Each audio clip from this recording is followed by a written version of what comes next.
The Italian Republic is made up of municipalities, provinces, metropolitan cities, regions and state.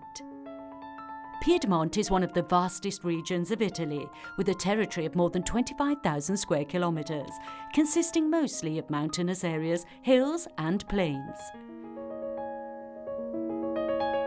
With more than 4,200,000 inhabitants, it is divided into 1,206 municipalities and 8 provinces. Alessandria 190 municipalities, Asti 118, Biella 82, Cuneo 250, Novara 88, Turin 315, Verbano Cusio Ossola 77, Vercelli 86.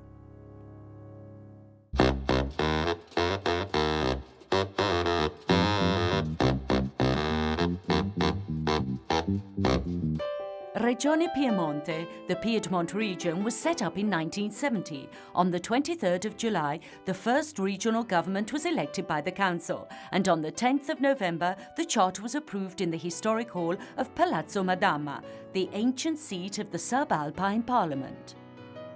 Following the constitutional modifications brought into effect on the regional system, a new charter was introduced on the 22nd of March 2005. The region, unlike the province or municipality, exercises, together with the state, a legislative function as well as an administrative one. Article 117 of the Italian Constitution lists the materials for which only the state can pass laws, which include defence, currency and the court system. With respect to other materials, legislation is state and regional or solely regional. For example, transport and town planning, agriculture and mountain communities, public health and assistance, the environment and parks, culture, sport and tourism, commercial and productive activities, and professional training. The administrative function is carried out according to the principle of subsidiarity, in collaboration with the local autonomies, provinces, municipalities, and mountain communities, the functional autonomies, Chamber of Commerce and the universities, and the representatives of enterprises and associationism.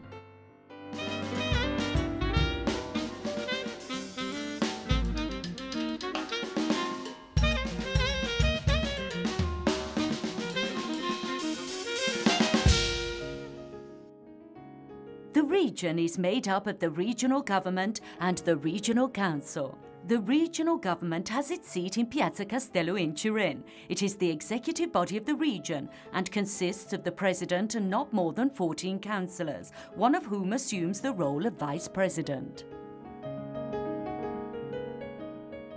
It ensures the implementation of the governmental programme, has power to propose legislation, follows the council's deliberations, exercises statutory power, prepares the annual and long-term budgets, and the programming documents to put forward for council approval. Furthers the appeals of constitutional legitimacy and contribution conflicts with respect to the Constitutional Court. The President of the regional government represents the region, manages committee politics, and is responsible for its functioning, including nominating and revoking councillors, issuing laws and enacting regional rules, presenting bills of laws to the council, and directing elections and referendums.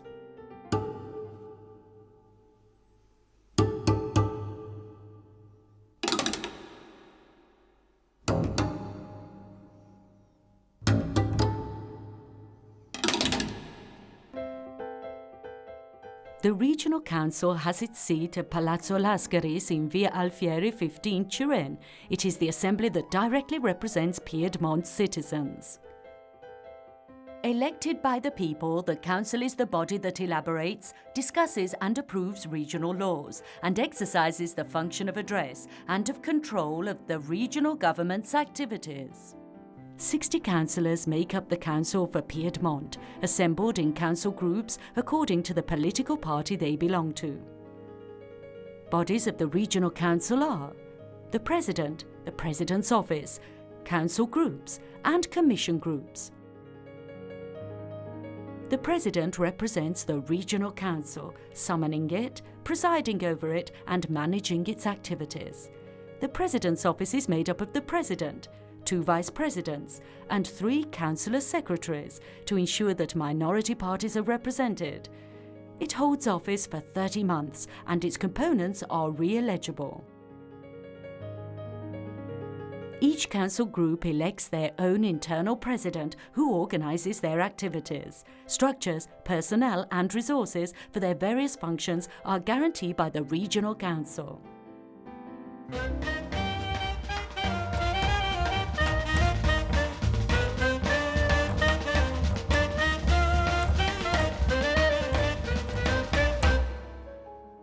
The permanent council commissions are composed in such a way as to mirror the composition of the council groups.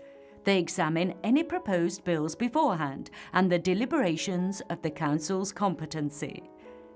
They can call for and discuss communications of the regional government and carry out cognitive inquiries with respect to matters that particularly interest the region's activities. The Charter has established that the regional government, regional and municipal councillors and the electorate can propose bills of law.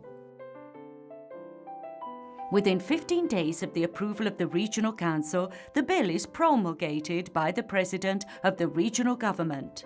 Within 10 days from the promulgation, it is then published in the official regional bulletin, and it becomes effective 15 days after its publication, unless the bill itself establishes a different timescale.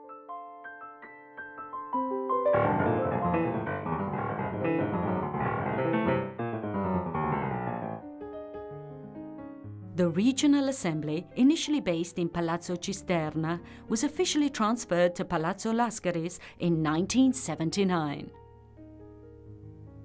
The Regional Council Heart of Piedmont, an institution elected by its citizens, in which the will and aspirations of a territory are concentrated.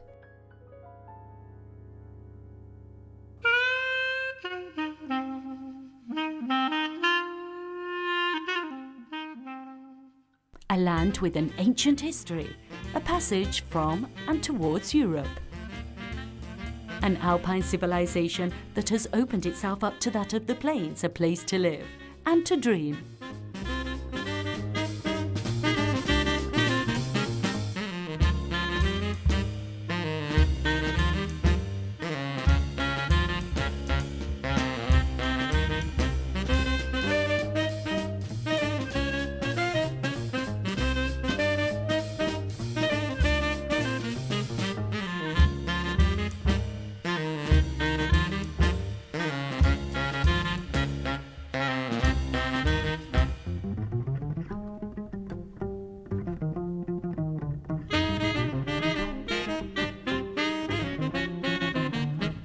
The days follow one another, the years pass by.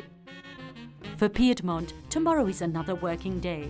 Its heart beats here as well, in the Regional Council with its commitment and projects.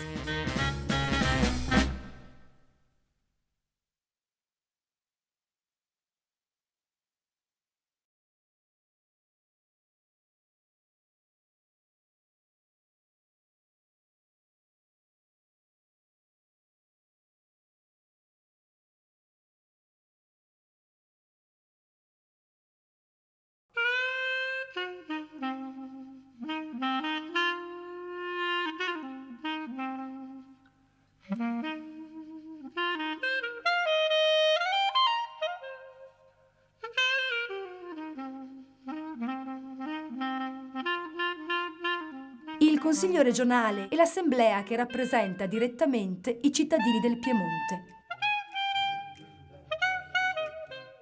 Eletto dal popolo, il Consiglio è l'organo che elabora, discute ed approva le leggi regionali ed esercita la funzione di indirizzo e di controllo sull'attività della Giunta regionale. Il Consiglio regionale è cuore del Piemonte, un'istituzione eletta dai cittadini nella quale si concentrano le volontà e le aspirazioni di un territorio. Una terra con una storia antica, un passaggio da e verso l'Europa. Una civiltà alpina che ha saputo aprirsi alla pianura, un luogo per vivere e per sognare.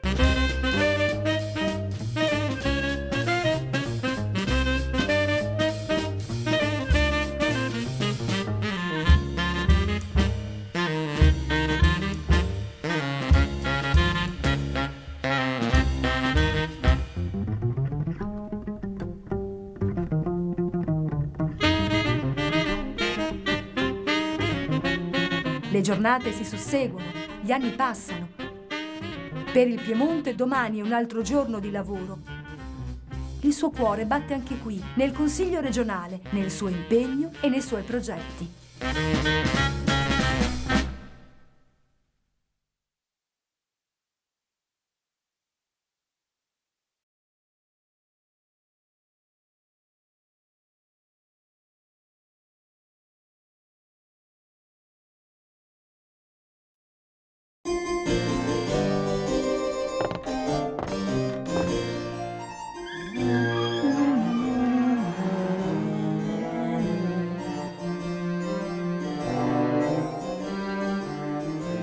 What are you doing in these rooms, ladies and gentlemen?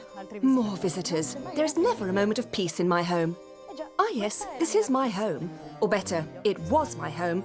I am Gabriella Caterina Mesmer di Marol, maid of honour to Her Royal Duchess Maria Giovanna, first Countess of Salles and later of Osasio, mistress of Duke Carlo Emanuele II of Savoy. But everyone knew me as the lady of the palazzo. I lived in these rooms for 57 years when I was alive, and for nearly 300 years since. But if you want to know the history of this residence, I could be your guide. Follow me. Welcome to Palazzo Lascaris.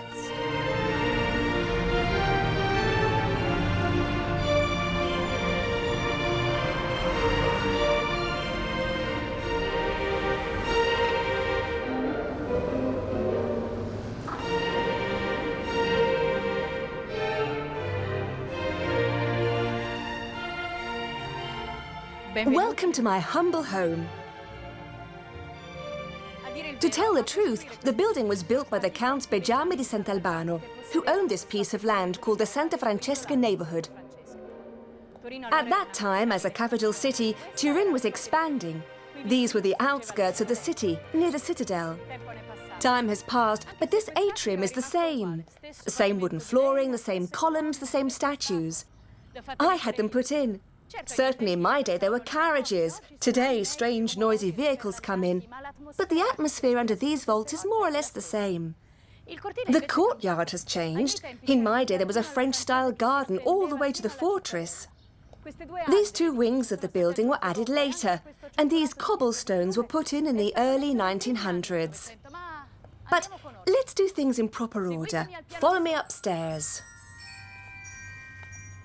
The Bejame di Sant'Albano were two brothers, Giovanni and Michele. The latter was the Bishop of Turin. He married me to my first husband, Carlo delle Lanze. A marriage designed to save face to cover my affair with the Duke Charles Emmanuel, but we'd better skip that. The Bejame had the palace built by the great entrepreneur Domenico Bernardi, who had worked for the vineyard of Madama Reale. The palazzo was built between 1663 and 1665, and the Bejame lived here for 9 years. In 1672, it was taken over by my husband and I. At that time, the building was known as Palazzo delle Lanze, after my first husband. When I was widowed, I married Giacinto Scaglia, the Lord of Osasio, and it became Palazzo Osasio. Not very imaginative, but we'd better skip that. When I arrived here, the building was already worthy of a nobleman, but I wanted to give it that personal touch. And so I had my apartments decorated. Lovely, aren't they? The frescoes here represent the deeds of Samson, while in the next room I had the allegories painted. For years the paintings were hidden by a false ceiling, and it wasn't until 1975 that some workers chanced upon them, bringing them back to light. The stucco works and decorations were restored, and I must say they did a superb job. It's like being back in my day. Ah, those were great times. There was so much life in these rooms. But certainly the room with the greatest life was this one, the ballroom. Imagine the feasts, the lights, the gowns. Today it is a reception hall. There is certainly a sense of continuity. Still today, this is where the regional council receives international visitors.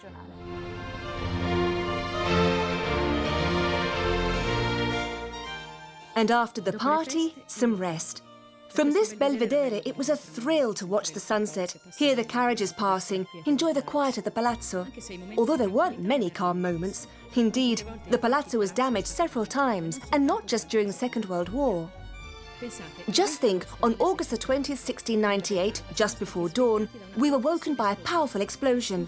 A bolt of lightning had hit the gunpowder stores in the fortress, and both this building and the ones next door were seriously damaged. Then there was the siege of 1706. Here we were under cannon fire. The French were down there, just beyond the city walls. Yet, despite everything, I dearly loved this building. So much that in 1720, when I had to sell it, I added a clause enabling me to live the rest of my days in my apartments. And thus, for 9 years, until February the 22nd, 1729, I shared the building with my successor, the Marquis Giuseppe Gaetano Caron di San Tommaso, whose family held this palazzo for about 120 years.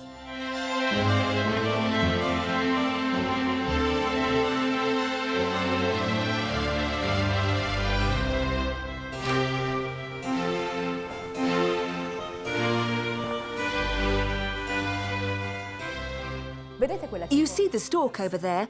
It indicates that this room was originally designed as the master bedroom, the stalk being a fertility symbol. And yet the Caron didn't like this room and had new quarters built. By then, I had passed on to a better life, and yet I continued to keep a watchful eye on the comings and goings of the palazzo, so I watched as it changed under the Caron.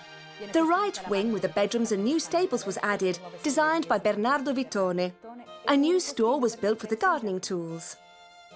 At the same time, society was changing too. The French Revolution echoed round us. Things were not going well for the aristocracy. The Marquis's nephew, Giuseppe Bonaventura, rented parts of the building to aristocratic and bourgeois families. Artisans set up shop on the ground floor. There was a cafe, a family of carriage gilders, a painter. 127 people lived in the palazzo.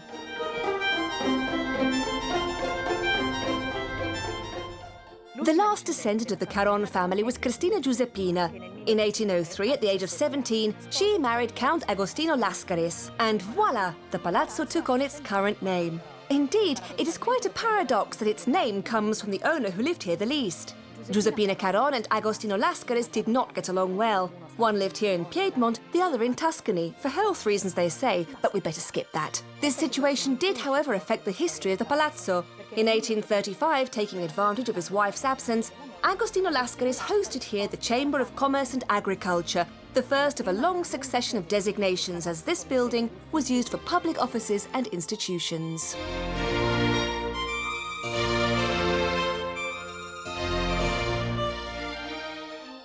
Do you know him? Well, now, do you really think that the history of Palazzo Lascaris, so interwoven with that of Turin in the Piedmont region, could possibly be complete without Camillo Benso, Count of Cavour? In fact, in 1826, the only daughter of Agostino Lascaris and Giuseppina Caron, Adele, married Gustavo Benso di Cavour, brother of the more famous Camillo. When the last Caron di San Tommaso passed away, the palazzo became the property of the Benso family. This room, once the bedroom of the Caron di San Tommaso, was for many years the office of Camillo Benso.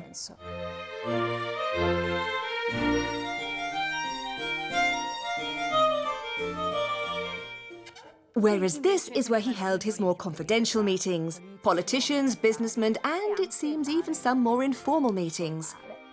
In 1871, the palazzo was first dismembered, part of the garden sold off, and later the building itself was sold to the Silk and Loan Society.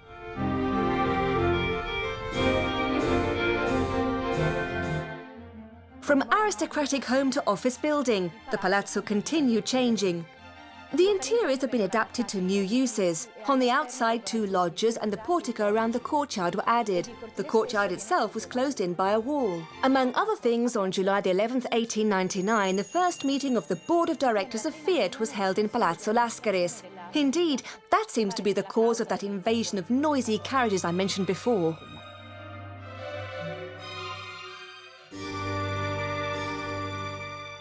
Palazzo Lascaris was seriously damaged during the bombing that took place on July the 13th, 1943. Many of the rooms collapsed and the building caught fire. In 1948, the Chamber of Commerce purchased Palazzo Lascaris and renovations began, giving the palazzo more or less its current look. I didn't know where to hide while all the work was going on. Everything was upside down and disjointed. Furniture, ceilings, decorations.